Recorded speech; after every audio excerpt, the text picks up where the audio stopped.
calcium sert d'une part à la construction des os et des dents de l'organisme, mais il sert aussi à transmettre les influx nerveux dans tout le système nerveux.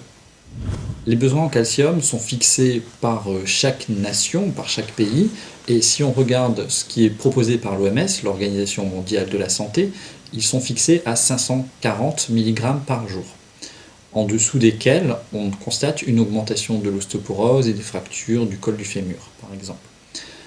Ensuite, chaque pays va définir ses ANC, ses apports nutritionnels conseillés, à partir des consommations réalisées et des habitudes alimentaires. En France, les besoins sont estimés à 900 mg par jour pour un homme adulte.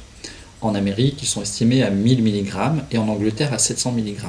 Les apports doivent couvrir les pertes. Ces pertes sont dépendantes de plusieurs facteurs, notamment l'alimentation. Et dans l'alimentation, j'entends la richesse en protéines. Plus une alimentation est riche en protéines d'origine animale, plus les pertes vont être importantes.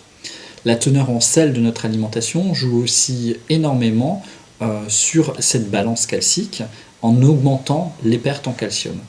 Une alimentation végétarienne va donc permettre de réduire l'apport en protéines d'origine animale et en parallèle de réduire aussi l'apport en sel, puisque beaucoup d'aliments comme les charcuteries ou les plats cuisinés sont des aliments carnés qui sont riches en sel. Donc la diminution des apports en sel et la diminution des protéines d'origine animale va permettre de diminuer les pertes en calcium et donc de diminuer les besoins qu'a l'organisme pour couvrir ces pertes.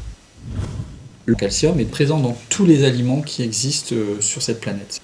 À la fois les végétaux, qui permettent aussi à tous les animaux herbivores de couvrir leurs besoins en calcium, mais aussi dans les produits laitiers pour les végétariens.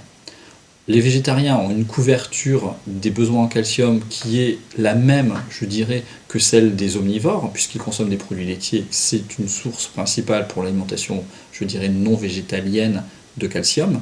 Chez les végétaliens, on trouve du calcium dans tous les légumes à feuilles essentiellement, les oléagineux comme les amandes qui sont aussi très riches en calcium, mais aussi dans les végétaux enrichis.